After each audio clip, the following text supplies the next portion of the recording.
ability to read is a life skill most of us learn in elementary school and continue to grow throughout our lives. But some kids who don't catch on to reading and writing can get left behind. One state line woman has dedicated her life to making sure no one gets passed over. Dr. Lori Finallo's passion for spreading literacy skills in the state line makes her a remarkable woman. It really hurt me when I first started out teaching, and kids didn't like reading because it was a struggle for them. That feeling inspired Dr. Finallo to commit her life to improving literacy in the state line. This is my passion, and I'm doing what I love, and I'm able to do it in retirement. And, you know, just keeping my hand on the pulse of education is really important to me. Dr. Finallo has worn many hats throughout her career: a school teacher, coordinator, and superintendent of the Regional Office of Education, and Literacy Council president.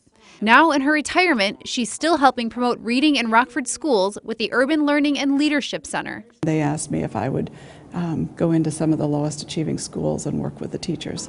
And I thought, you know, that's something I used to do and I love it. Wednesday, Dr. Finallo stepped in to observe Mr. Sychek's 7th grade English Language Arts class at West Middle School, watching him implement newer teaching strategies. The reason why I like working with the teachers is when you work with the teachers and the teachers are working with all different groups, then all of the students, you know, benefit from the strategies and learning how to do things differently. In the old days, it was the round robin reading where you read and then you read, then you read and you read, and everybody was reading ahead to see what they needed to, and nobody really was getting the meaning of the reading because they're just looking at what they needed to read.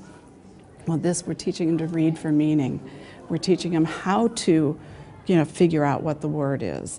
We're having them, does that make sense? So we have prompts that'll do that. While Mr. Sychek's class is reading focused, Dr. Finallo says literacy is important in every subject. Science and social studies, and even the math teachers, most of the questions on the tests now for math are story problems that they have to get the meaning to be able to figure out how to get the answers. Her literacy work isn't limited to elementary and middle schoolers. Through the Literacy Council, Dr. Finallo makes sure those who fell through their school's cracks have a chance to learn again. I had a 35-year-old man who went to school, graduated from Chicago Public Schools, and couldn't read past a 3rd grade level. And he couldn't keep a job, he struggled, and I started working with him, and we worked 2 hours one day a week. And I just took an extended lunch hour when I was working and tutored him using the same strategies that I did with 1st graders, 3rd graders, 5th graders, middle schoolers. And within 18 months, I mean, he was ready to go to Rock Valley. For your home team, I'm Brittany Toulis. Dr. Finallo says the Urban Learning and Leadership Center programs can be found in several elementary and middle schools in the Rockford area. Congratulations to Dr. Finallo. She's great. Well, she's a longtime friend of State Line Quiz Bowl. She's been a judge for us several times throughout the years. So it's nice to see her recognized like that.